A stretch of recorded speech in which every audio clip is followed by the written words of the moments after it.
Dear State Secretary Krach, dear Professor Matei, dear colleagues, students, members of Freie Universität, distinguished international guests, ladies and gentlemen, on behalf of Freie Universität Berlin, I'm delighted to welcome you to our International Week 2017 here at Dahlem in the south of Berlin.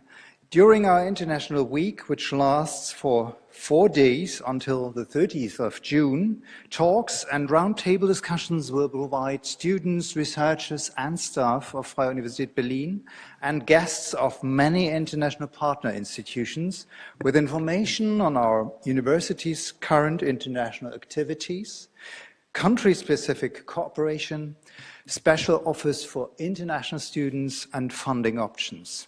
In addition, cultural festivities will complete the program of this year's International Week. And I would also like to express a specific welcome to the participants of the Erasmus Training Week who are also present here.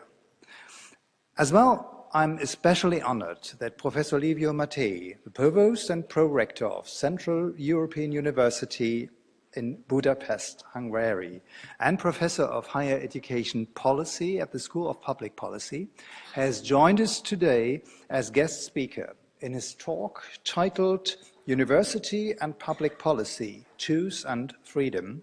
He will argue for the obligation of higher education policymakers to care for choose and freedom, including for freedom or freedoms in the university itself, which also is closely connected to the issue of autonomy and independence.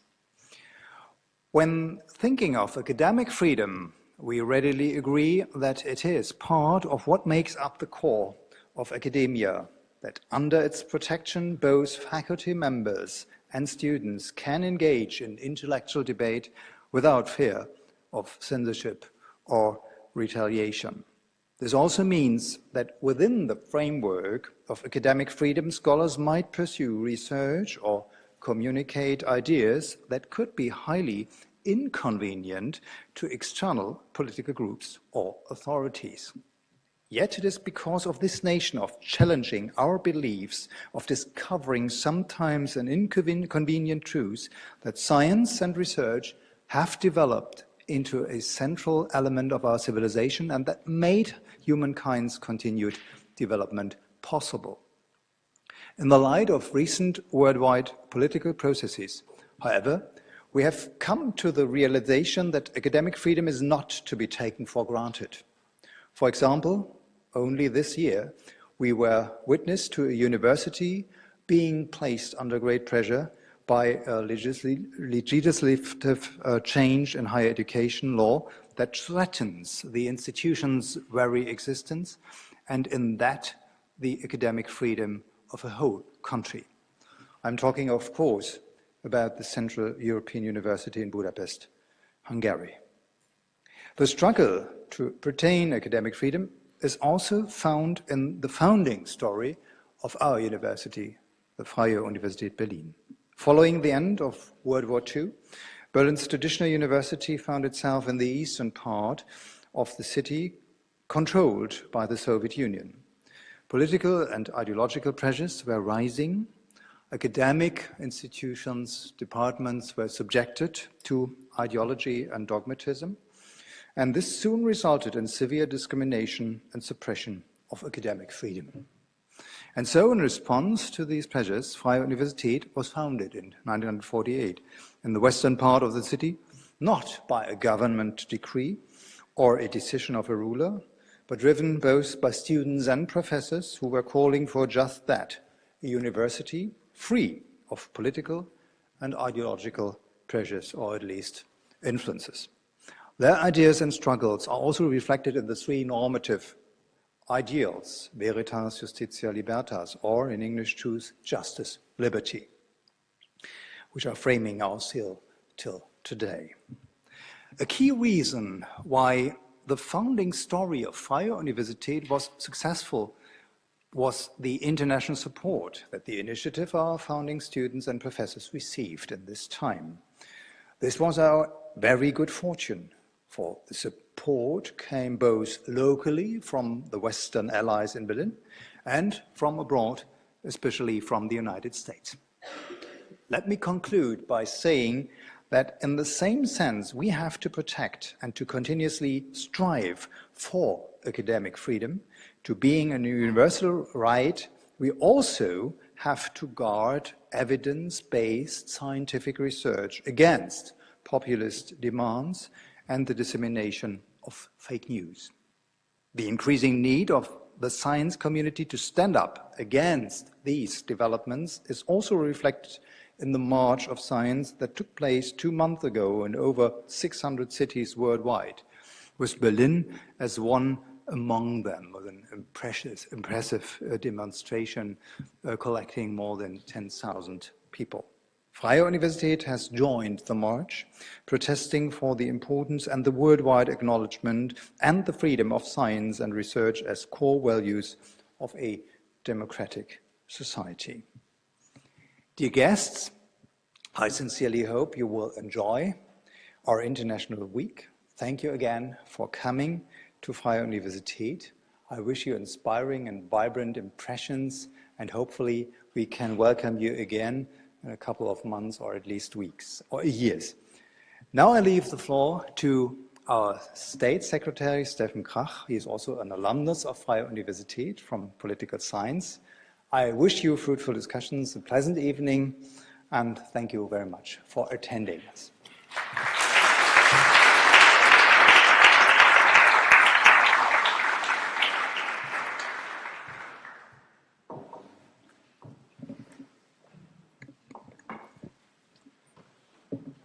Dear President Alt, dear Professor Matei, dear students, ladies and gentlemen, it's a pleasure to join you today to celebrate the International Week at Freie Universität.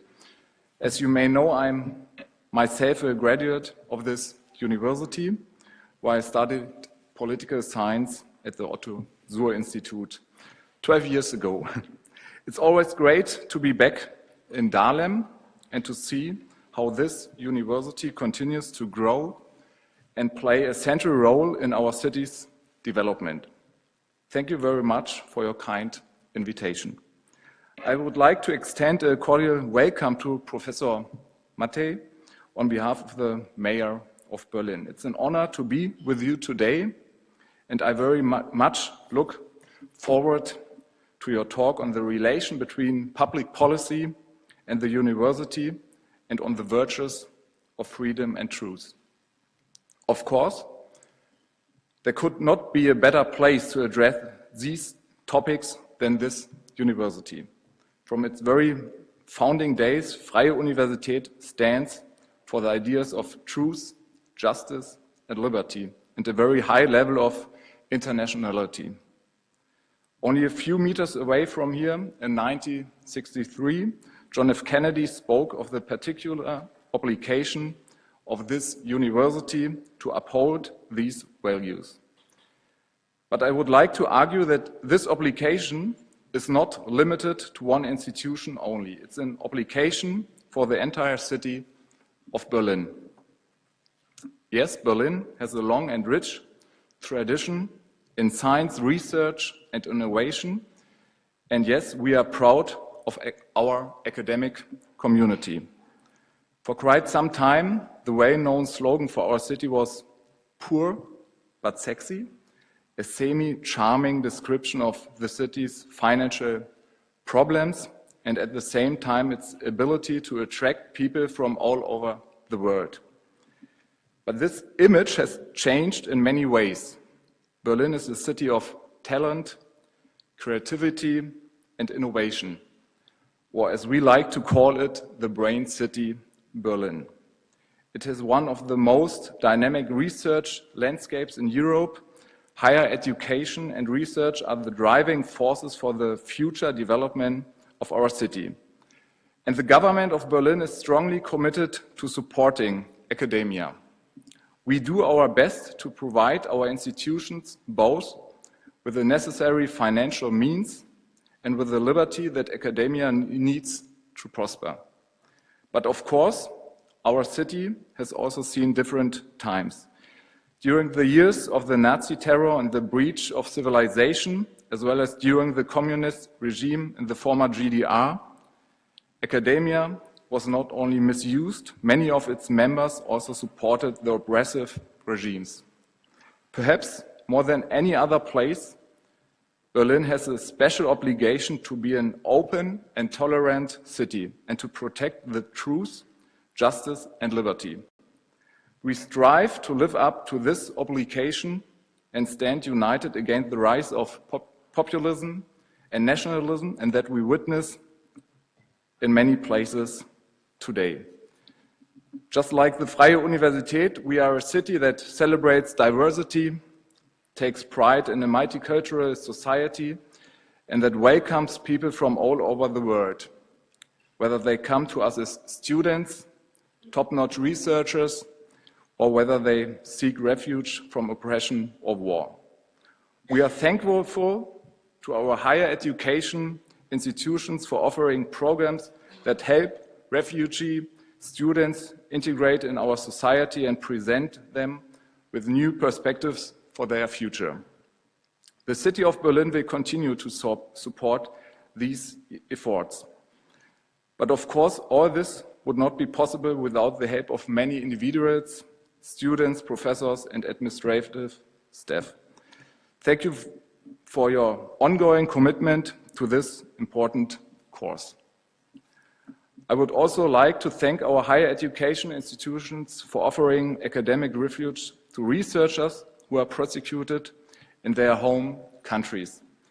This is, of course, a balancing act. On the one hand, we don't want to undermine the academic communities in countries where democratic values and academic freedoms are being tested or cut by their governments.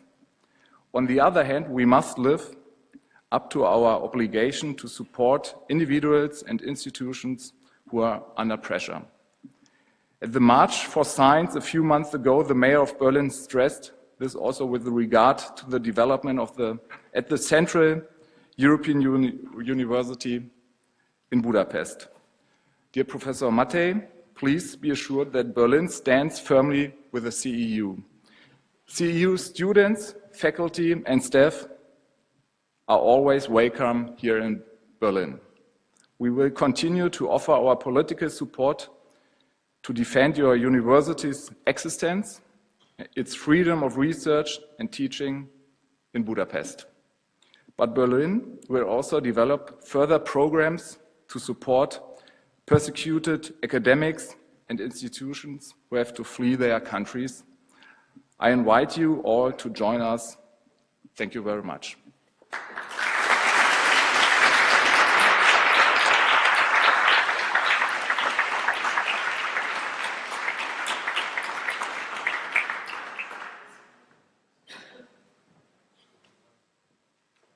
Have it?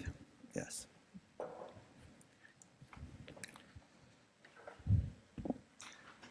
President Alt, Secretary Krach, dear colleagues from the Freie Universität, professors, students, and members of the administration, colleagues from around the world, it is a great privilege for me to be here today, and I would like to thank you most warmly for the invitation. I feel both honored and grateful at the same time for the chance to talk about freedom and truth. And you will realize easily why I'm saying that. I come from a university, Central European University, which came under attack during the last 2-3 months and became a cause célèbre worldwide in the fight for academic freedom. One unexpected result for us is that we became known worldwide, which is good for any university, except when it is for the wrong reason, as it happened in our case. But I'm saying this also to thank the president of the Freie Universität, the authorities of the city of Berlin, and the members of the university community here for their support. Now, this university, Berlin and Germany, have been one of our most staunch supporters. We would not be here there today looking with some degree of optimism forward. We believe we will be able to continue in Budapest, and that would not have been possible without your support. And I would like to thank you very much, and also thank all the colleagues who are coming from other parts of the world who have supported us. The support we have received from Germany, from the academic world, the foundation world, and also from the political world, almost across the political spectrum, has been humbling for us in Budapest. It is also a privilege to talk, and perhaps we can have a discussion rather than just me talking, about public policy. And that is more personal. And it is not only because my field, as it has been mentioned here, is public policy. This is what I teach, this is where my research is, but it is because I had a chance to be part in a few very ambitious, sometimes difficult, applied higher education policy projects in Europe, Western Europe, in Central Europe, in the Balkans, also in Central Asia and in Southeast Asia, working with universities, but very often with governments, with other policymakers, in particular on issues of university autonomy. And I had this first-hand experience what public policy, higher education policy can do good for the universities, for higher education, and what higher education can do dramatically bad for higher education. So I thought this is a good occasion to reflect on some aspects of this relationship between universities and higher education policy, between freedom and truth on one side, and efficiency and relevance on the other. As it has been mentioned here already by the President and by the Secretary Krach, there is probably no better place to talk about freedom and truth than this university, and also no better truth for someone coming from my university, because there is a lot that we share. Like most universities in the world, we have freedom as one of our core values, but we also have internationality. And what is quite special in our case is that we were born with some international genes. Most universities in the world are internationalizing, which is normal. This university was born with internationality as one of its values, and my university was born as an international university, which was meant to serve a broader region, Central and Eastern Europe, rather than a particular city or nation. And in a way, part of our difficulties at present have to do with that. We are not, other than in a legal sense, we are not a national university, we are an international university. I will say a few more words about my university, not a lot, later on. But there is also something about this university that made me think a lot about it. So, I didn't know that the founding values of this university are truth and freedom when I proposed this talk, but that is not surprising, of course. I was a little surprised by justice. Justice is the other important founding value of this university. Most universities automatically think about truth and freedom, production of knowledge, pursuit of truth, and freedom as academic freedom or institutional autonomy, but they don't think about serving justice through their research and teaching. It is very rarely, in any case, and I believe this is one of the few universities in the world that has justice as part of its founding values. We are thinking about justice as well, of course, at our universities, but we never formulated that as one of our founding values. We talk about open society and democracy as one of the founding values, and perhaps over the years, ignoring the justice dimension of democracy became quite problematic in our case. Now, what I am proposing for this talk, and later on perhaps for the discussion, is a little bit of a stark and somewhat artificial distinction between universities on the one side and higher education policy on the other, between truth and freedom on the side of the university and efficiency and relevance on the side of higher education policy. I realize this. It is a little artificial. The separation is not that stark. But I believe it is interesting to think about this distinction and to try to understand the interaction between universities and higher education policy, between truth and freedom and efficiency and relevance. And there are two meanings, just to to put this aside quickly, there are two main meanings of freedom in a discussion about university. Freedom as a condition or precondition for the work of the university, and the other one is a little bit like a product, or what university does through research, production of new knowledge, education makes individuals become free, or help individuals become free. I will move a little bit between the two meanings of or two understanding of the word in this discussion. It is also important to keep in mind that when we discuss about freedom in the university, and President Alt already mentioned that, we are actually talking about freedoms. There are, several manifestations of freedom, and I will use a short quote from I don't even know whether to call him an American scholar or a German scholar. Gerhard Casper was the president of Stanford for quite long years, Provost of Chicago, worldwide respected constitutional law scholar, but he is actually German, and he talked about freedoms in the university. And this is the quote, freedoms cannot be in the singular, but freedoms in the plural. First of all, freedoms of the students and faculty, what we usually call academic freedom, freedom of the individuals, and also equally important, freedom of the university as an institution. And that is very important. In our case, for example, in Budapest, there was no censorship. The Hungarian government didn't say you cannot study this or teach that. It was an attack against the freedom of the university to organize itself, to organize its operations with a certain degree of identity. This is a basic distinction, and I'm sure you are all familiar with. But things can become a little more complicated. This is a book by Gerhard Casper, The Winds of Freedom, Addressing Challenges to the University, based on his experience as president of Stanford. And I was telling a colleague before we started, when we talk about freedom in the universities, there's always a German connection. And not only that Gerhard Casper is a German, but he discusses in this book, or his starting point is the motto of Stanford University. And as you all well know, Stanford University is an American university in California. It has a motto in German. Since it was adopted in the very first years of the university, I will not take the risk to read it in German, but it basically means the winds of freedom are blowing. Freedom in the university is about the winds of freedom. But what kind of winds and what kind of freedom? And Casper talks about particular freedoms, which are the freedom to pursue knowledge free from constraints as to the sources or fields. Very interestingly, freedom to challenge established orthodoxy, and this was mentioned here already, but also freedom to challenge new orthodoxy. Academic freedom is not only the freedom to challenge what has been established, but also what becomes dominant at some point in the academe.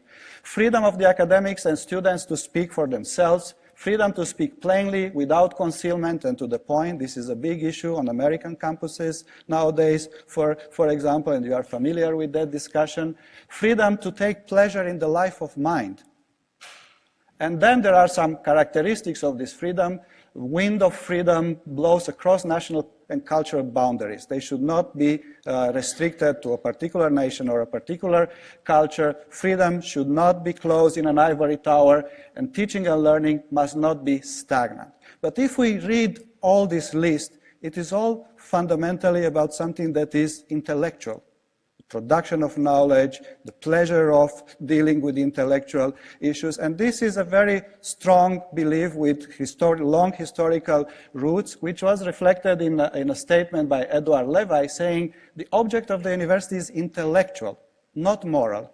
All this freedom is first of all there, or should be there, to serve an intellectual purpose, not a moral purpose. We can add not a social purpose or not a political purpose. It is all intellectual. Edward Levi was himself a university president. He was how is this called? Not the general prosecutor, but something like that in the United States in the post-Watergate years. Highly respected educator, prosecutor, and this is a very good formulation of a certain understanding of academic freedom and the role of the university. The role of the university is intellectual, not moral, or not political, and I'll present another illustration of this, which talks about the freedom of university as independence from politics. This is a quote from a famous report commissioned at the University of Chicago in the late 67, the Calvin Committee report, and it says that in order to perform its mission, a university must sustain an environment of freedom of inquiry and maintain independence from political fashions, passions, and pressures. University is not a club, not a trade association, it is not a lobby either. So university should stay, in order to fulfill its mission, must concentrate on intellectual issues and stay separate from politics, from social aspect. Well, we can continue this line of discussion, and this understanding of academic freedom, although I have given only American examples, has roots here in Germany, going back to Wilhelm von Humboldt, but it is not only something that one can encounter in the Western world, Western Europe or America. I thought it would be good to illustrate this with a quote from someone who was born in my two countries. I am a Romanian by birth and Hungarian by adoption. Albert Szent-Györgyi, you all know who he was, a Nobel Prize winner, once wrote that the university should be pervaded by the love of truth and among its walls should safeguard the air of intellectual freedom without which all cultures wither away. So this is a humanist statement made by a chemist. Someone who cared about the university. He was born in Transylvania, studied in Hungary, worked in Bratislava, what is now Slovakia. He also worked here in Germany at the University of Göttingen for quite a few years, and then he moved on to the United States. So although this is a kind of Western European tradition, it is a thought that is, or an understanding that is shared in other parts of the world as well. So just to stop this part short, universities cherish their freedom, and there is a conviction they cannot fulfill their role successfully without freedom. And then we can ask ourselves, are universities free? Can they actually decide what they do, what they study, what they teach, what they organize themselves, how they organize themselves, or their activities is somewhat and sometimes directed from the outside? And the answer is, and you all know it, yes, very often the activities of the universities are directed by the outside. And I will only talk about one particular outside factor, and that is higher education policy, which is a subset of public policy. If I want to present a very short definition of public higher education policy, it is about how higher education institutions like universities are organized, funded, and operated in a society. So you see the nature of the verbs: organized, founded, and operated, like this were from outside the universities themselves. Now, the focus of higher education policy is usually on efficiency and relevance. Higher education policy makers expect universities to deliver. Nowadays, universities are very often understood as a kind of delivery institution. They have to deliver knowledge for the economy, for the training of the labor force. They have to deliver knowledge in order to sustain the economic competitiveness of a country, in order to build and assert national identity. We can illustrate a number of functions. So if this is true, there is something on the outside that has an impact on the work of universities. Can universities still pursue truth and freedom if the pressure on the other side is for efficiency and relevance? And the question is, in a way, how this interaction plays between universities and public policy, between truth and freedom on the one side and efficiency and relevance on the other. Now, I'm not going to go into enough with theoretical considerations, but I will rather discuss three examples and try to draw some lessons from them. The first one is a legislative policy initiative that stands at the beginning of the massification of higher education, at least in the United States, but probably worldwide. The other one is the European higher education area, which I will discuss a little bit, just a few minutes, as an unprecedented higher education policy initiative. And finally, I will discuss a little bit about the situation in my country, Hungary, and some lessons that we can draw for this particular subject, the relationship between university and public policy. What stands at the beginning of massification of higher education in higher education is the so-called GI Bill. This was a piece of legislation adopted in June 1944 by the Congress signed into law by President Roosevelt, and you can see the law. That's basically it with the signature of the president. GI stands, it's not clear for what, galvanized iron, perhaps, because when soldiers went to war, they had, in the Second World War, they had all kinds of objects made of galvanized iron, like the recipient for water, and so this is how they were referred to in coded language by the bureaucrats, GIs. Sometimes it is also called government issue, because the government issued this galvanized iron. So this was legislation about servicemen returning from the Second World War, which was officially called Servicemen Readjustment Act, 1944. And the idea was, what are we going to do with all these people who are coming back from the war? There will be no jobs for them, no houses for them, they will not have an income. And we will see who had the idea, let's put them in schools, high schools and universities, instead of giving them a cash bonus, for example, to restart their lives. So the law is about tuition and scholarships. So veterans were allowed to receive money from the state to pay for their studies at private universities or state universities. They also got stipends to sustain themselves during their studies, plus loans to buy an apartment, for example, or a house. So the idea was, you serve, you can get benefits now after the war. What was the impact of this law? So we are talking about 44 when the bill was signed. By 1956, 8.28 million veterans used the GI Bill educational benefits. Not all went to the Second World War. There were some other wars and some other veterans. After this, 2.2 million attended colleges and universities, and 5.6 million attended some kind of a training program. And this was interpreted as a major contribution to America's stock of human capital that encouraged long-term economic development. But, sorry for this, went too far. What was most, for the history of higher education, this was a particularly important moment, because all of a sudden it became possible basically for everyone to go to university, as opposed to before the war, since higher education was invented, when this was for the elites. The mission of the university was to train and reproduce elites, and the definitions of the elites changed a little bit. This was the case in America. Elites meant primarily white elites, WASP elites, and universities, didn't enroll black people, not a lot of women, not a lot of Jewish people. It is a little bit of a stereotype that American universities are dominated by Jews. There are very few Jews in American universities before the Second World War. So all of a sudden, the government told university, you have to admit these students these people coming back from the war, whether they are black, whether they are women, whether they are Jewish, whatever they are, higher education is not for the elites anymore, and you are going to get the money for that. So the university got full tuition cost covered by the government and students. So the entire discussion about who can go to higher education changed. Now, it is very interesting to see what the university did. They opposed the GI Bill. And I will explain in which way and why. But before that, since we are talking about public policy, let me ask the question, which I will repeat a few times: who makes public policy, higher education policy? Who has the initiative and who decides?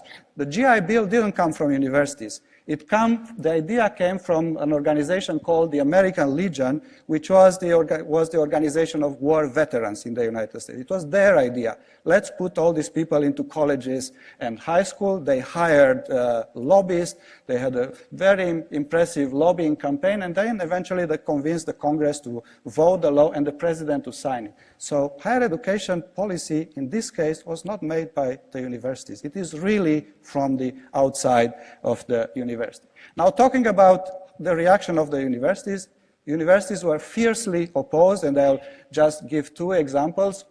One of the university leaders who opposed the most was James Bryant Conant, and there is a German connection here as well, as there is always. He served as the first American ambassador to West Germany between 55 and 57. He was long-term president of Harvard, 20 years. president of Harvard from 32 to 53, very popular, very highly respected person as an educator, himself as a scientist, and also he was advisor to the federal government on science policy matters, very involved with the project of building a nuclear bomb, for example. So, I'm not making a caricature. He was a very respectable person, but he fiercely opposed admitting veterans on two grounds. If this happens, the university autonomy would be encroached upon. Who is the government to tell us which students to admit and which not? This is not the job of the government. This is the job of the universities themselves under the principle of university autonomy. He also thought this policy will destroy American universities because admission to university should be based on merit. And the American universities at that time were already using SAT. If they have the right scores, they can come. But we should not admit students just because they are coming from the war. The quality, the level of American universities will be destroyed by the influx of veterans, and he opposed this policy vehemently until he changed his mind, I should say. Another person who changed it, who challenged this policy vehemently and also used even more colorful language was the president of Chicago, also long-term president and then chancellor from 29 to 51, one of the most successful university presidents ever in the United States, one of the most respected. He was also a public figure. He made it, I believe, only once to the cover of the Time magazine, like Conant, who made it 3 times. I don't know how many presidents can still be on the cover of The Economist or there's no Time magazine cover. I'm not sure about that. But he was highly respected. This is what he said about admitting veterans to universities. Colleges and universities will find themselves converted into educational hobo jungles. And veterans will find themselves educational hobos. And if you are not familiar with the word hobo, it means a homeless person, a tramp, or a vagrant. So he said publicly, if universities are forced to admit this kind of people who should not be there, it will transform our institutions simply into jungle, and this should not happen. But it still happened because the government, the Department of Labor, for example, not the Department of Education, insisted very much that this happened. So it worked. So what happened is that the attitude to access to higher education has changed. These people went to university, to Harvard, and did well.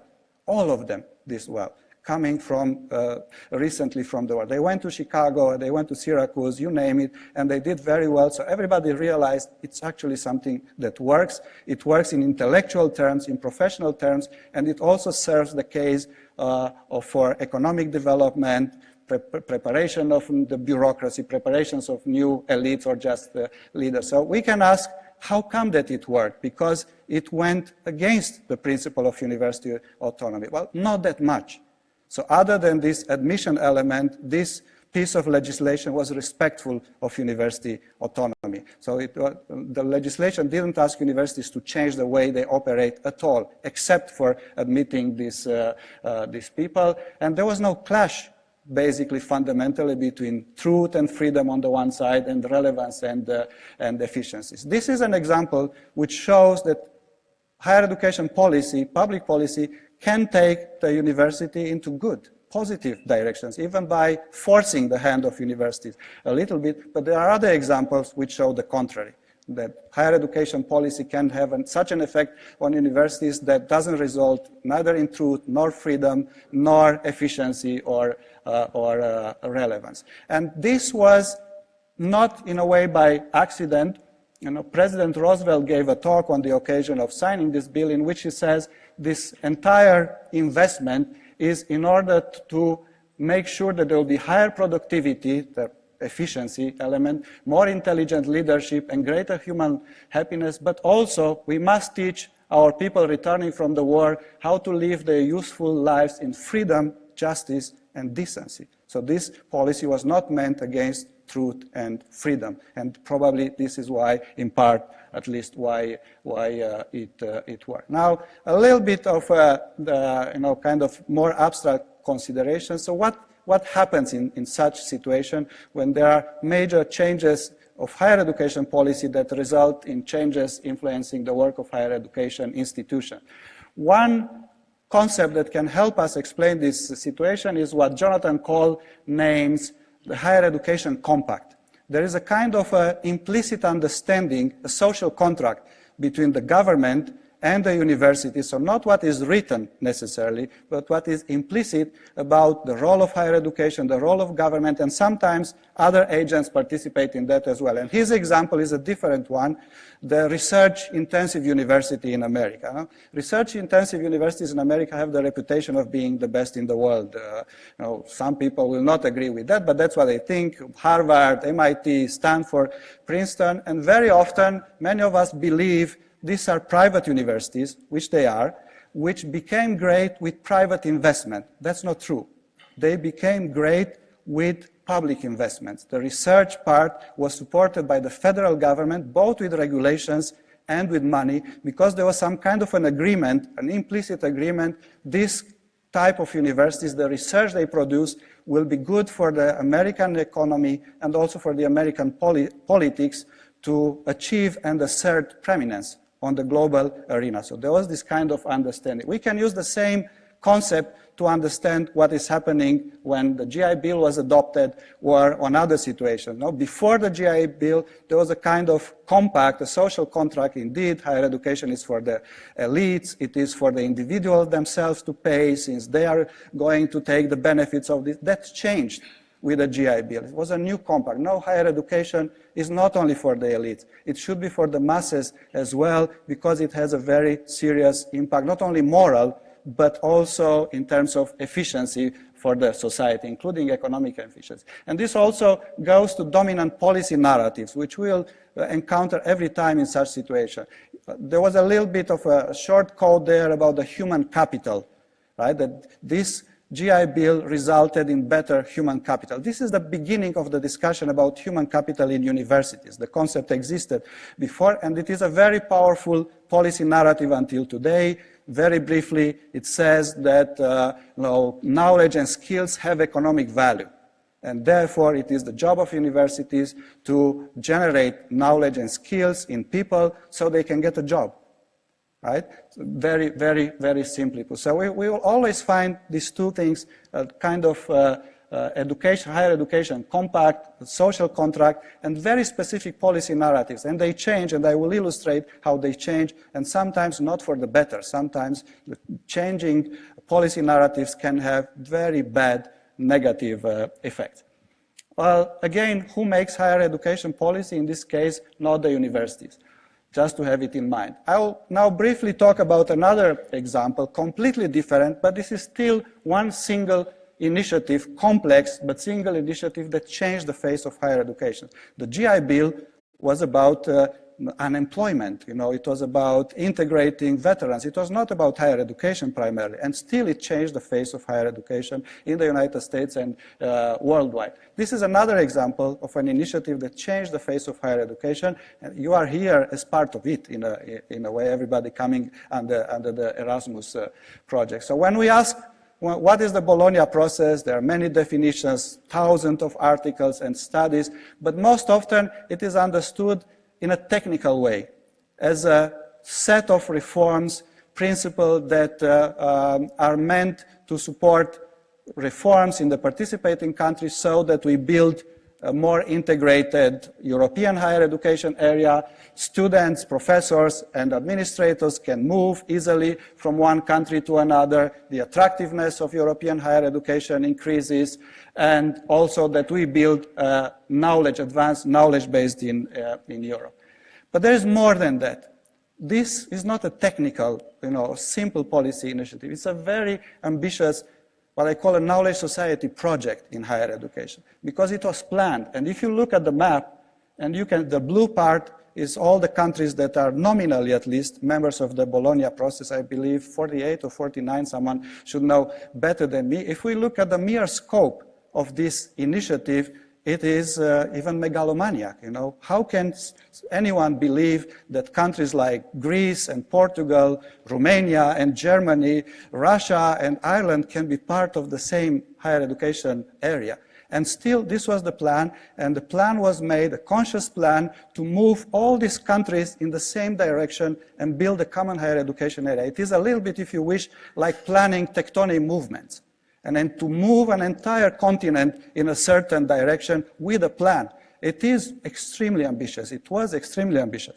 But perhaps, and for our purpose here, what is more interesting, even more interesting than the geographic scope, is the actual ambitions of the project. Because this was not only a project about technical reforms, about structure of degrees, credits, and so on, that as well. But what Bologna has done was to create an unprecedented space for policy dialogue and also policy action. Previously, this dialogue was mainly confined to national borders. Now we have a transnational, European-wide, and also international space for dialogue. New vocabulary, principles, instruments and tools were created. I don't want to make a caricature out of the vocabulary, that is very important, but the concept of master didn't exist in most of the continental countries before the Bologna process. And those of you who are from France, for example, know that there were even difficulties to pronounce the word. How do you pronounce master in French? But there was a lot more than that. New principles, new instruments both within the universities and outside, policy instruments and tools, a new organization of universities, and I don't even want to open that subject, the new structure of degree, the new understanding of a PhD. But there was more than that. One of the intentions of this process was to bring more freedom for the universities, and this has happened, at least as a possibility, in the sense that traditionally universities in Europe were very much dependent on the state. There was a relationship between universities and the state, one-to-one, where the power was always with the state, or mainly with the state. Now, with this European space, universities became a lot more free. They have the capacity to circumvent the state or to discuss with the state in a different way. So this was a process, Bologna process, is a process about freedom in universities, about university autonomy. But more, and I can talk a lot about Bologna, as you can see. I will just underline one particular aspect. Again, this was not a technical process. The main objective of the Bologna process was not only to build an integrated market, that is true, making it possible for students and academics to move from one place to another. I study in Hungary, but I get a job and my diploma is recognized in Holland. It becomes more of an integrated market, but it was also a political project. And the idea was to help through higher education, in particular higher education exchanges, build a new European ethos and perhaps a European demos as well. Build a European people. No? You remember universities played a major role in the modern times, in some countries even nowadays, in building and asserting national identity. Bologna was a similar process, at least in its ambitions, for the entire European continent. Did this succeed? To what extent? It is a different question. But I will repeat for the last time, this is not just a simple ambition to reform the structure of degrees or introduce credits. It was a policy initiative, at least of the magnitude of the GI Bill, if not more. Now again, I will ask the question, who makes higher education policy? Whose idea it was to have the Bologna process? And I can ask you, there will be no test today, but I can ask you, who invented the Bologna process? Well, this is not exactly known.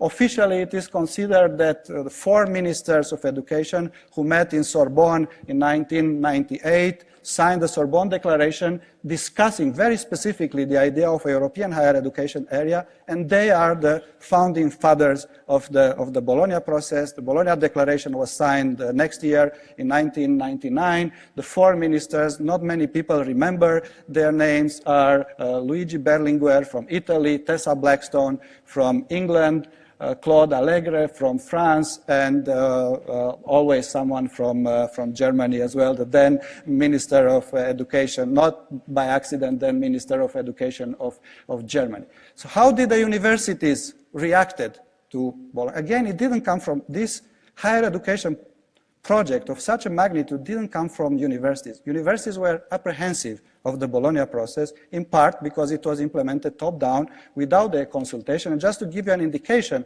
of the degree of apprehension, there was a legend that circulated in the early 2000s about the Bologna process that it was actually invented by IBM, Coca-Cola, and Xerox I'm serious. You know, I went to many meetings in the early 2000s, and people would say this is a conspiracy of transatlantic companies to promote their interests, not their commercial interests, not to sell us machines, but to have people trained according to their needs. Instead of having a 5-year bachelor degree, as many of us used to have it just in 3 and get to work. You know, there is no evidence. This is one of the early fake news, or I should call it rumors. There is no evidence for that. I have spent some time researching it. There is no evidence for this, that it was the idea of these 3 organizations, but it shows a little bit the apprehension of something of this magnitude came upon universities without they being asked, without their control, and it's changed, again, it's changed the way many universities, not in all countries of Europe, I should say, and not in the same way changed. So again, this is, what happened is that Bologna process put forward a new higher education compact. Before, there was some kind of understanding between social contract between universities and the state that higher education is a matter of national interest primarily. This changed with the Bologna process. The European and international aspect became a lot more important. The idea was we in Europe can be a lot more successful economically, can be a lot more peaceful if we work together, and in order to work together, we need institutions, European Union, Council of Europe, we need legislation, but we also need a new culture. We also need a particular type of knowledge society which only higher education can build. So higher education became part of a new compact, and this was supported now by new policy narratives. The most important ones are the knowledge society narrative and the European integration narrative. And you are all familiar with the knowledge society narrative. This is a powerful policy narrative worldwide. It basically says, or it said until recently in some countries, in order to advance as a company or as a society, our activity should be based on knowledge. We cannot be competitive as a company without knowledge-based production. We cannot be competitive as a country in the age of globalization unless we build a knowledge society. A knowledge society is about the production of advanced knowledge, about the transmission of advanced knowledge, about the use of advanced knowledge as well. And we have a strategy in Europe to build a knowledge society adopted in Lisbon in 2000, which had as the most important 2 objectives: to become the most competitive economy in the world. So this strategy was adopted in 2000. One objective was that by building a knowledge society, the European Union will become the most competitive economy in the world with full employment. Full employment, that was the plan. You ask me where we are today, it's not exactly that. But that meant a lot for universities, because which institution produces knowledge? Which one is better suited to produce advanced knowledge, to transmit advanced knowledge, and also to make it possible? Universities. So universities became very prominent on the European public policy and political agenda, and this narrative helped the universities in the way that politicians supported universities and the general public supported universities. If knowledge is the most important thing in our society, but it means that we need universities, we need more students, better educated, we need funds for the university. So this was in a way the golden age for universities in Europe, and still is, I should say, in most, although not all European countries, because some of them are moving away from the knowledge society narrative. But this is something that you are familiar with from your countries. What the particular color here was given by the European integration narrative.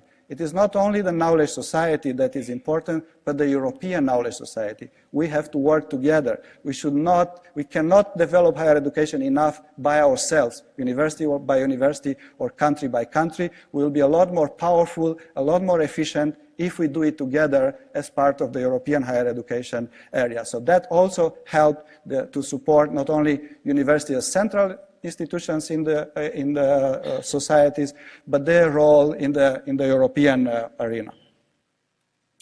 Now again, who decides? Well, we saw where it started.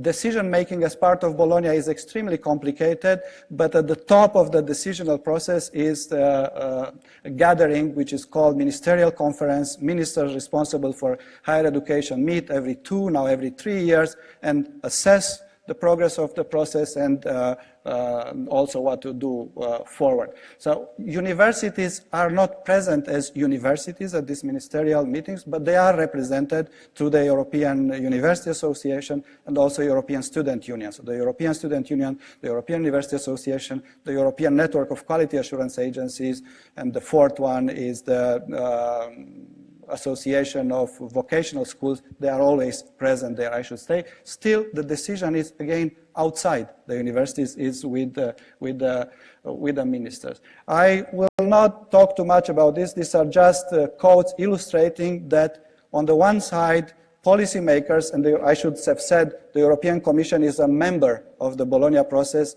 having the same status as a country. Right? So not only individual countries are members, but the European Commission as well. And we can see a lot of documents in which the European Commission advocates for autonomy of universities, but it also advocates for for a different mission of the university. So they say, documents from the European Commission, the cultural remit of universities must remain, but universities should deliver for the economy, first of all. So there's another change in the higher education compact. I can give a lot more examples, and we are talking about policies that have an impact on university autonomy, on freedom. You know what is happening in Turkey, what has been happening for a relatively long period after the coup, with universities closed down, academics fired, academics put in jail. So that is a very difficult situation. There are also other parts of the world. America was considered to be a safe place for higher education. They have a lot of worries now with the election of Donald Trump as the president, both in terms of funding. They expect that funding for research, federal funding, will be very significantly cut. So this compact that I talk about, supporting research universities, might be affected. And I will talk about, so these are Donald Trump, Marine Le Pen. She didn't make it to become the president of France, but there was a lot of apprehension what would happen to universities if she were to be there. And then the last one, the background is my prime minister, Viktor Orban, but I will talk about it separate. So the last example, I think I need to move a little faster, is a few lessons, different lessons, from a particular example, higher education in Hungary. And I should say, this is not, what is happening in Hungary is not only about my university. This is the entrance to my university. I had a very interesting experience yesterday. We are in downtown Budapest, really in downtown Budapest, in a beautiful urban campus, and tourists are going there. I saw someone speaking Portuguese, a family, and they say, "Oh, this is CU, let's have a picture." So they're just simple tourists, ordinary tourists, and they decided to take a picture just below that sign, "I stand with CU." That is when I thought I would take this picture and show it to you. But what is happening in Hungary is not only about us, and it's not only since the so-called Lex CEU was passed on the 29th of March this year. There's something that is changing in higher education in Hungary altogether. There's a new policy framework. Current government changed the regulations for universities and changed funding. University autonomy used to be in the Constitution. There was a long, very favorable provision about university autonomy. This government has taken it out, and now university autonomy is, or no, not university autonomy, academic autonomy is restricted to the autonomy of the Academy of Sciences. Cultural autonomy is restricted to the autonomy of the Academy of Culture, or its equivalent. So not all institutions. So this happened a few years ago when new other institutions were introduced. There was also a very severe cut of funding. Hungary cut funding for higher education between 2009 and 2014 by 40%.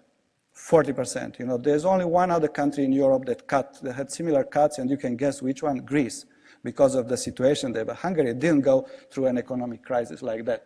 The number of students is going down very dramatically, and that is both a result of policy decisions, but I should say it's demography, and also because a lot of Hungarian people, young people, leave the country. So what is happening in Hungary, to go back to my two concepts, higher education compact and policy narratives, is that a new compact is being proposed or tried by the government, and this under conditions of corrosion of the knowledge society narrative and the European integration narrative. Speaking of European integration, this is a sign you could see until a week ago everywhere in Hungary saying, "Stop Brussels."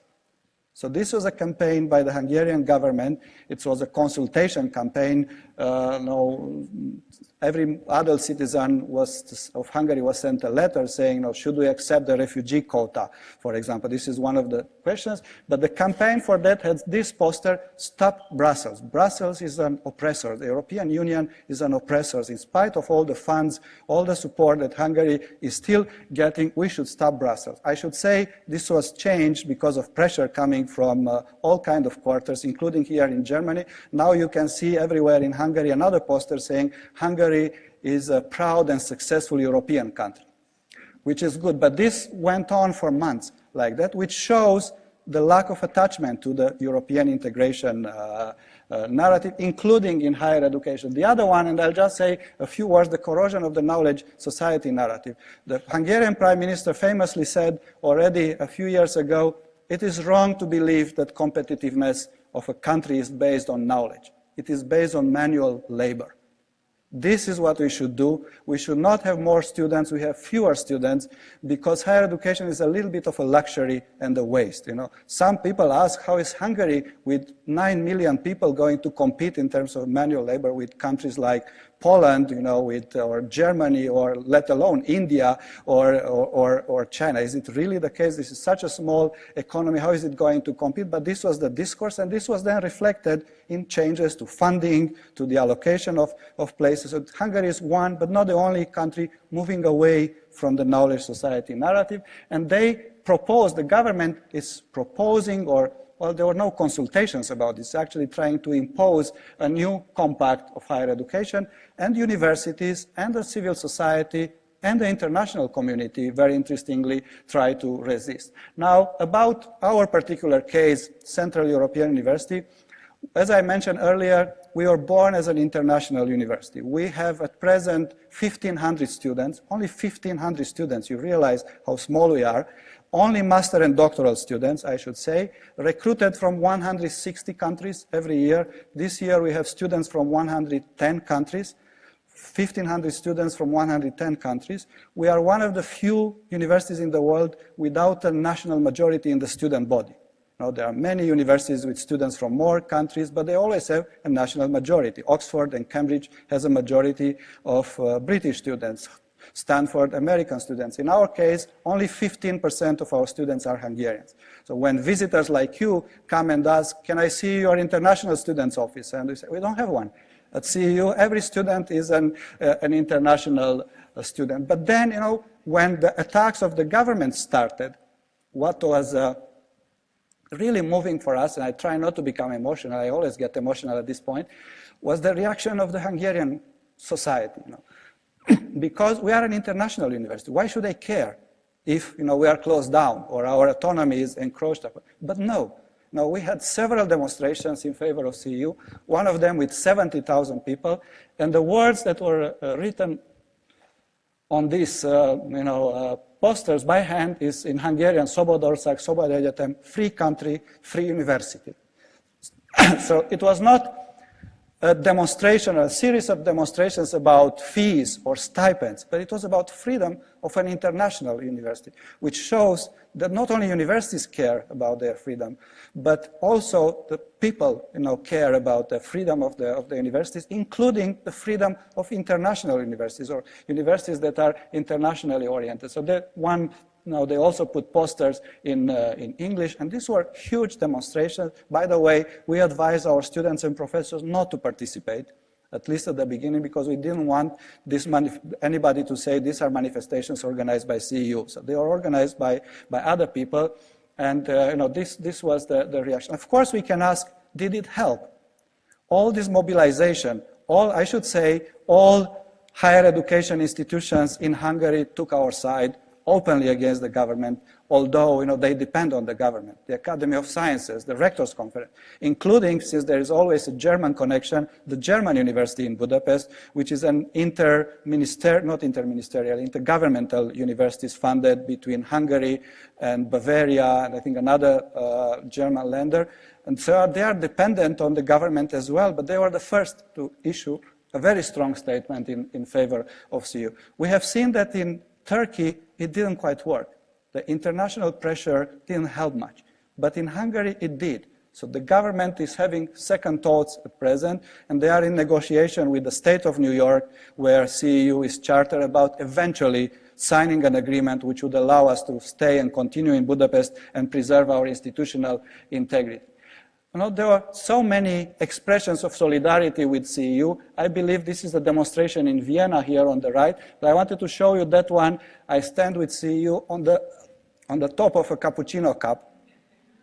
This is one shop in the neighborhood, because CEU has an economic footprint there. We pay a lot of taxes to the city of Budapest, to the Hungarian state, and our people who come from all these countries contribute to the economy. And we are a private university. We don't take any money from the Hungarian state. We are a special type of private university because most of our students, almost all of them, receive stipends from the university. Almost nobody pays students in our university, and we contribute to the economy.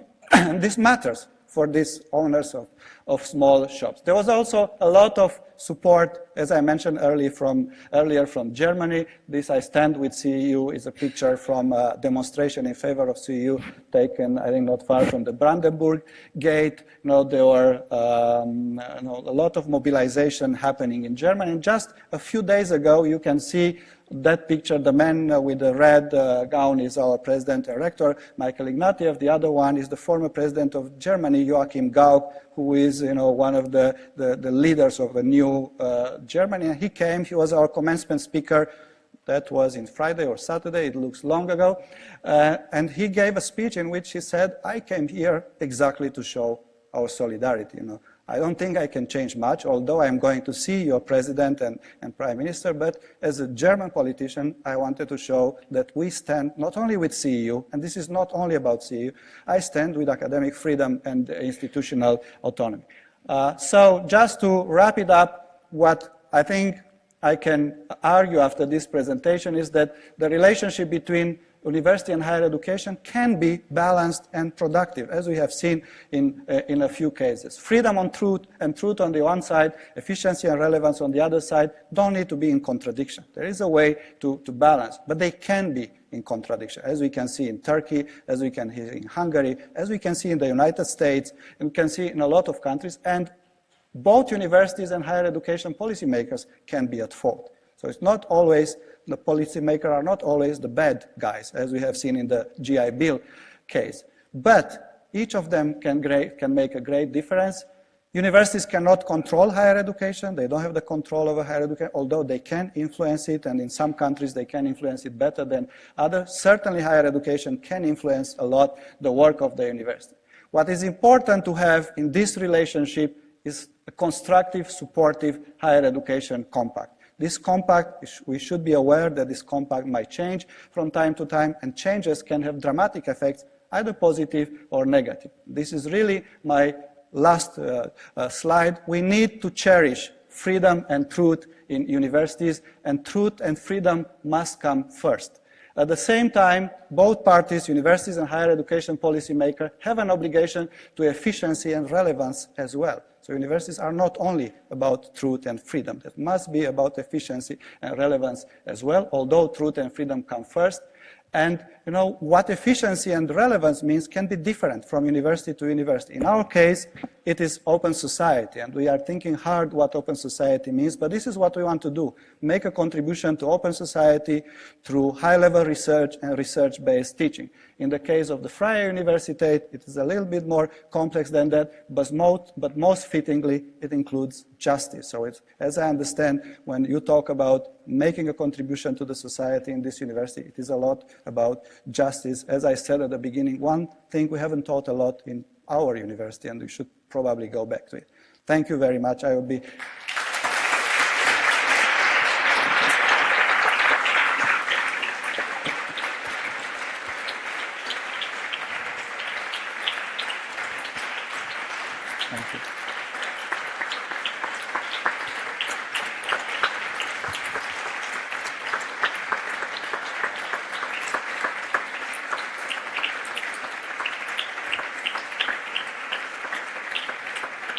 Thank you. Well, thank you, Professor Matei, for a very inspiring and thoughtful and talk. And I think that's interesting for lots of us here in the room, because we take a lot of the things for granted here, because as you already also said, we live at the moment, to a certain degree, and in certain countries, in a golden age of higher education, golden age in terms of where universities are seen as more important than ever. Professor Matei agreed that we could have, if you want to, that he would take some questions. We still have sort of 10 more minutes or so. If you have questions from the audience, we have a roving mic, as I think. Yeah, we have a microphone over here. So if there is somebody who would like to ask a question, now it's your chance to ask either about higher education truth in general, about CEU in particular, and we have got the first person over there, Tobias. Yeah, thank you again very much for this very inspiring and even historical approach to the questions we are all dealing with. I'm working for Freie Universität Berlin in Moscow. So as you know, I don't know how familiar you are with the Russian situation. They're experiencing some huge changes as well. And I would like to ask a very short question related to CEU. You said you have some hope things won't get really worse. Maybe you can comment on that to give some light for someone who's working in the East as well. Well, let me say a few words about Russia, which is a very interesting case when it comes to academic freedom and institutional autonomy. And I do know a few things about Russia, not a lot. I have a student who is doing a PhD dissertation on the perception and exercise of academic freedom in Russia, and I learned from her something which I found extraordinary. It is still sad, but at the same time extraordinary. So in Russia, what we hear is that certain freedoms are restricted or repressed. Freedom of speech. Journalists are put in prison, killed sometimes. Freedom of association. There were massive arrests just a few days. But academic freedom is tolerated, even encouraged in some way. So academics can do very good work, not only in the hard sciences, but even in social sciences, humanities, where you would expect the political control to be more dear. And it is very interesting, of course, within limits, right? Within limits. So if we talk about the Higher School of Economics in St. Petersburg or the European University in St. Petersburg, this one is being closed down, the other flourishes. These are different, but there is something there which again shows that this interaction between government, in this case, and universities, university autonomy is not as direct as we may sometimes assume. Now, our hope in Budapest. So very briefly, the situation is so, the law was adopted at the end of March.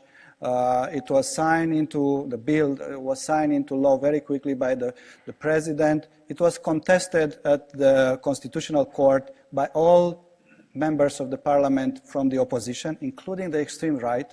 Now, I should say, to our surprise, the extreme right signed a petition asking for the Constitutional Court to review this law. We all believe the law is unconstitutional. There are many amicus curiae submitted, including by a former president of Hungary, former president of the Constitutional Court, saying this law is so unconstitutional that even a second-year student law student can prove it, but the court doesn't have any deadline to rule.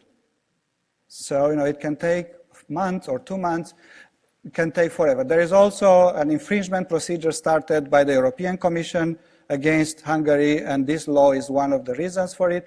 That may take 2 years, and the result is uncertain. And we are, under a lot of time pressure. We can operate in Hungary for another year under the current law. So we can continue. We are admitting students who will come in fall 2017, but we cannot admit students for the following year. And we need to start the recruitment process for the following year normally now. I mean, we can wait perhaps until September or October, but if until that time the situation is not solved, we will not be able to recruit new students, which is, the death of the university, and we'll have to consider contingency plan. There is hope. There is a lot of hope. Just last week, a delegation, I should say, of the Hungarian government met with the team from the New York State, of the New York State governor, and discussed about an agreement between two sovereign states, Hungary and the New York State, which could make it possible for CEU to continue to operate, either by modifying this law, which would require another decision of the parliament, and that is very difficult, or by simply finding solutions under that agreement. For example, one provision of the law that goes against us, it's about the requirement to have a campus in the US.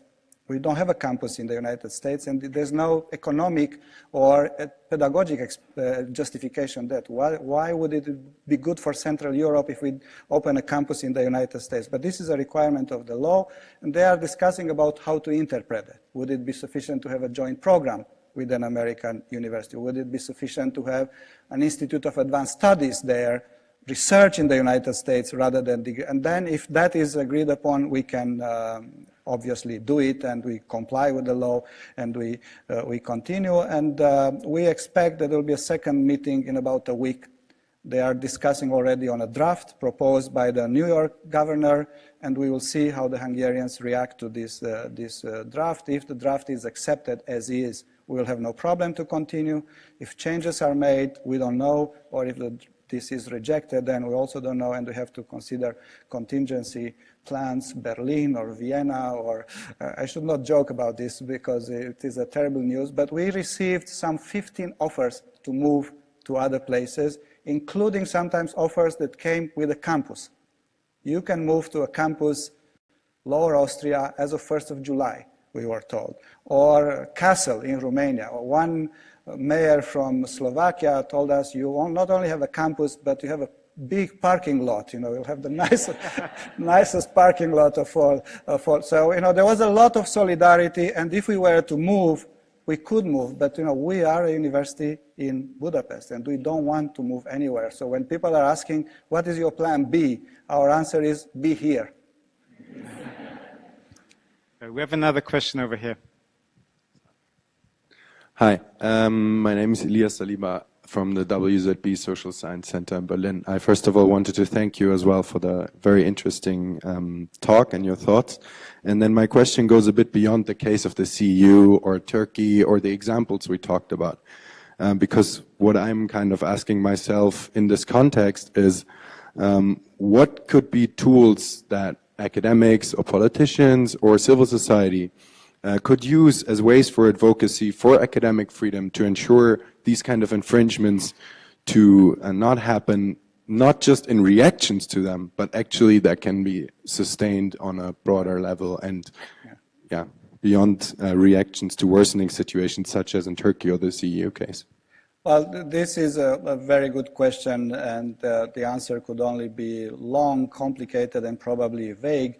At the same time, we hosted a conference on academic freedom just a few days ago. It is available online or our website with some of the best scholars on academic freedom or practitioners from US and around the world, all the way to Bangladesh and Latin America. And this was exactly what we discussed. And the answers were not easy or convincing. I don't want to summarize it. I just want to say one thing, too.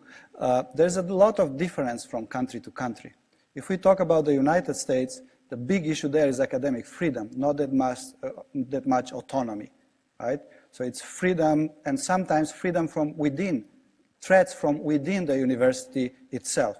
If we talk about a country that I know well, I work a lot there, Myanmar, there's no issue of academic freedom there because there's no autonomy at all. There is no research, there is no teacher, there's no issue of censoring. So I want to say this is very different if we talk about Central Asia, the Balkans, some of the former Soviet republics, and we compare with Western Europe, there will be a lot of differences. And by the way, there's a beautiful piece of research done by the European University Association, the third edition of the Autonomy Scorecard, which is one of the best things ever written about university autonomy and also applied to country situations. But what I would say, and this is my hypothesis, what is in common everywhere is that the key to institutional autonomy, not necessarily to academic freedom, the key to institutional autonomy is in the hand of the state, always, in the hand of the government. The government can turn it on, can turn it off, and it takes long to explain this, but if this is true, it means that we must engage with the state. Universities must engage with the states, international organizations must engage with the states. We should not believe that we can solve the issue of university autonomy working, for example, if we are World Bank with the universities and ignoring the state. And that applies, I believe, in different ways to all countries. There's another thing that matters a lot, and that is international solidarity. I did say that international solidarity did not solve Turkey. And this is true, but it did matter a lot, and there are ways to, help each other. And I'm not going to talk about that. This is something that matters a lot. So, someone should write, if not a book, a report, trying to answer your question, and I'm sure that will be a very, very interesting. Okay, I see two more questions. I think right. One's over there, and then there's one over here.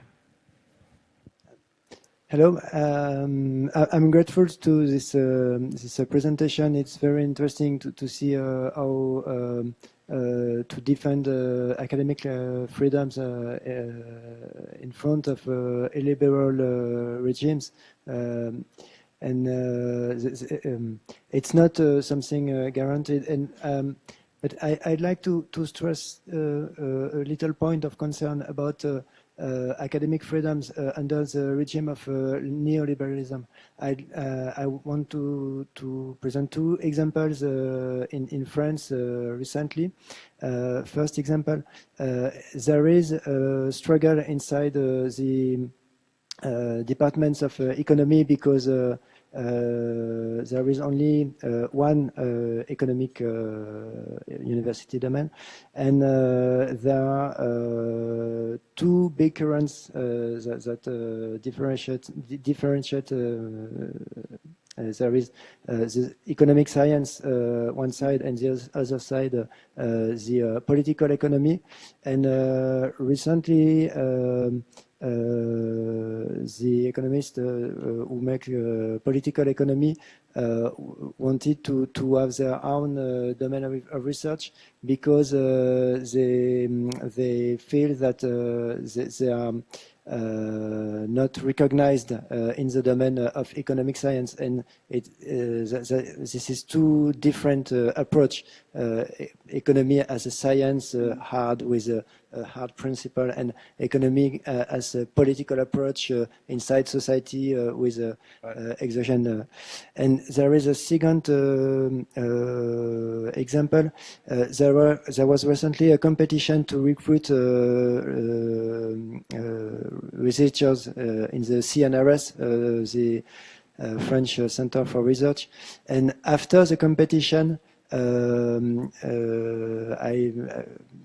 don't remember precisely, but it seems to me that two posts of sociologists have been suppressed in order to recruit more people in other matters. And my concern is that maybe with the argument of those matters are not judged relevant in a utilitarian way of thinking the research. Well, thank you. This is a very interesting comment about the situation in France, and too bad we don't have the time to discuss it. I would like to say, France is very interesting. It's a continent apart when it comes to higher education, although it's part of Europe. And I had a slide that I didn't present. Several presidents and governments in a row tried to reform higher education in France, and one of their objectives was to give universities more autonomy. And at some point there were protests by the students against this idea. It is not good to give universities more autonomy because they said the actual thinking of the government is this was all neoliberal, give universities more autonomy, they are responsible for their buildings, for example, but we will cut the funding. And we will introduce tuition. If universities become more autonomous, distance from the state will have no responsibility for supporting higher education, therefore is not good. So that's another interesting example of this complicated relationship between government, public policy, universities, and the higher education compact. Because, in Europe, I should have said it is part of the Bologna Higher Education Compact that responsibility for higher education is public.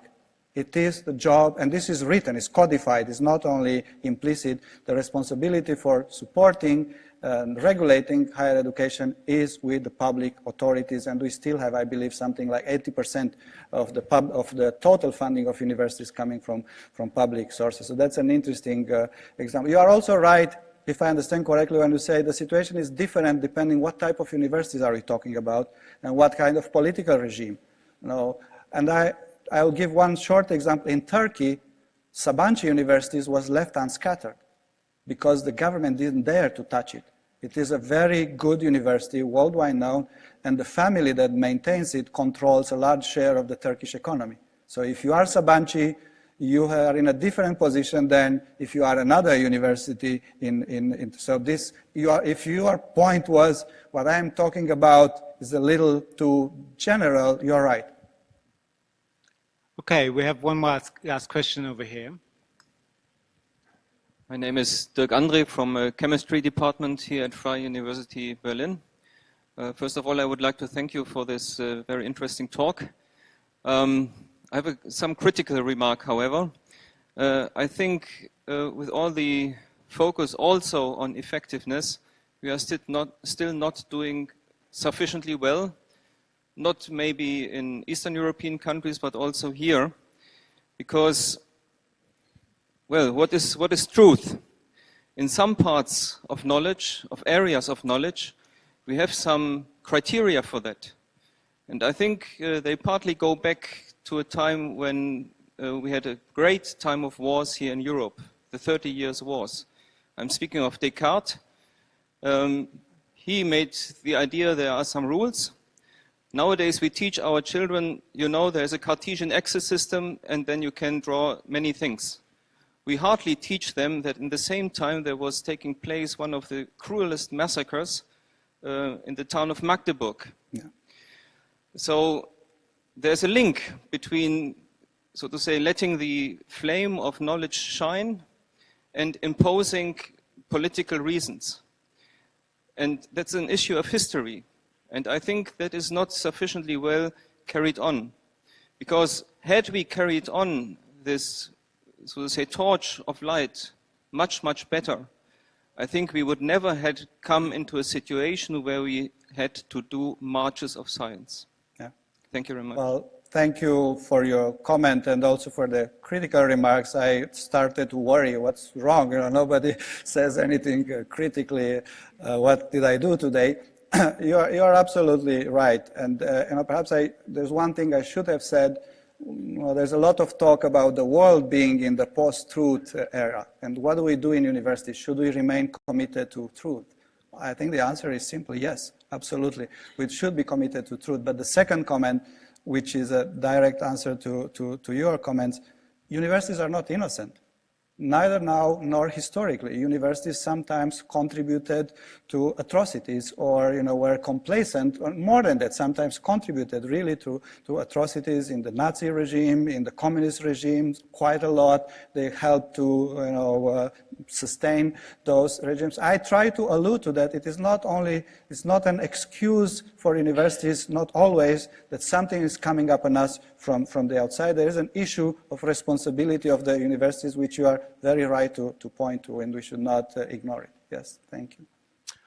Thank you very much. Well, I've one last question, because there are so many people here from international offices in the room, at least quite a few, and I'm also in charge of international affairs at Freie Universität. I would like to ask you a question that was only sort of at the fringe of your presentation, but it was there, and I thought it was very interesting. You said CEU is a university that has about 15% of the students are from Hungary, and the rest is from all over the world, which, as you already said, it's totally unusual, and I'm only aware of the LSE in London, which is probably similar in that respect. So what does that tell us in terms of, do you think, in terms of what happened now in Budapest, do you think that part of the sort of aversion of the current government is, part of the aversion comes from the fact that you are so cosmopolitan, and so that you're not part of, let's say, the Hungarian establishment, don't have enough Hungarian professors, now Hungarian students, and so on? Was that part of the overall reaction? The second question is,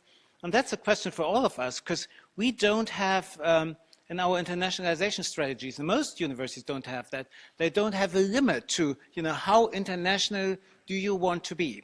And I think when we discuss that here at Freie Universität, do we want to be like the LSE? I mean, CEU is not necessarily our benchmark. Do we want to be like the LSE where 70% come from everywhere and hardly anybody from Germany and Berlin? So where is there a borderline? I mean, was it a conscious decision to only have 15% Hungarians, which is little, and you would think, why shouldn't they all be these Hungarian school kids in that?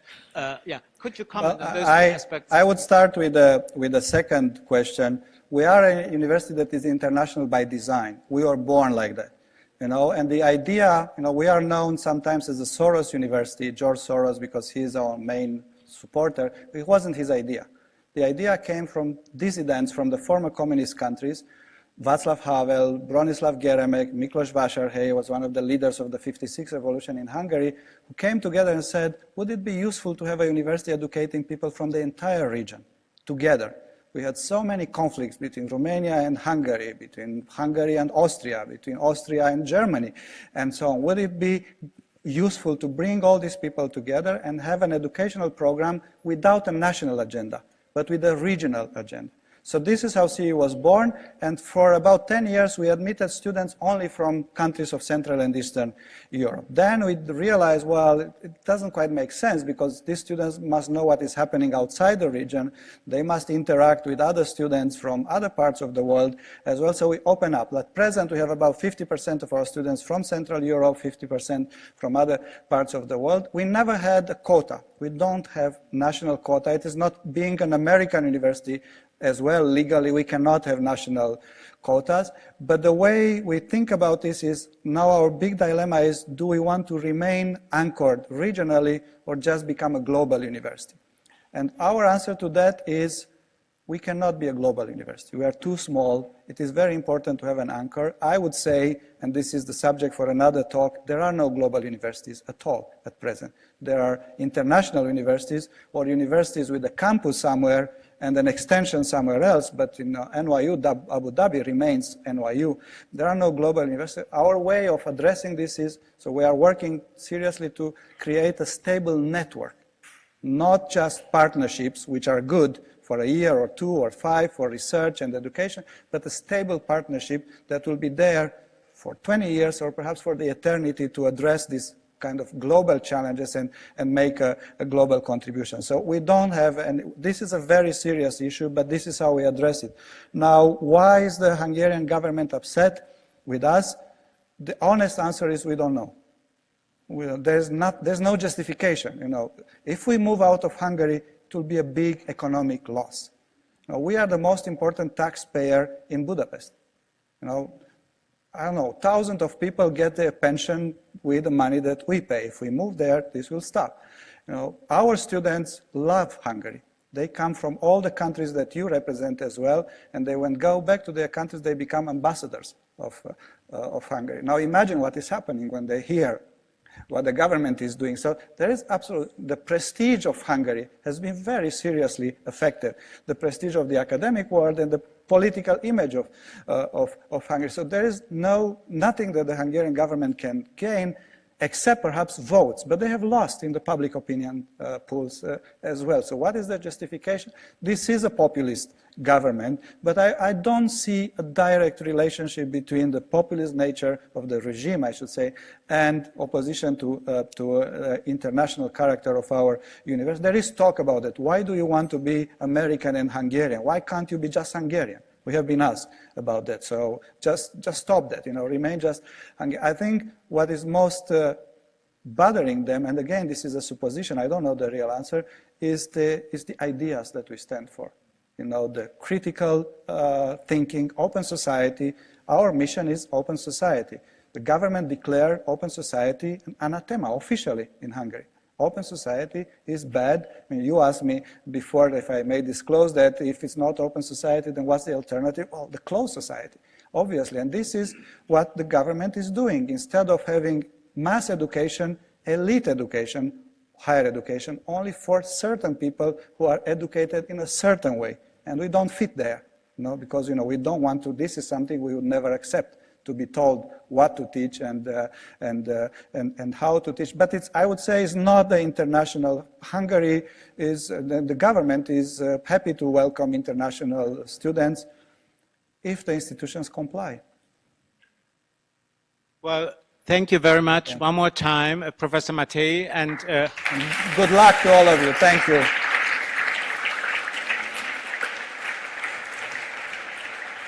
Thank you. and those of you who still have questions, Professor Matei is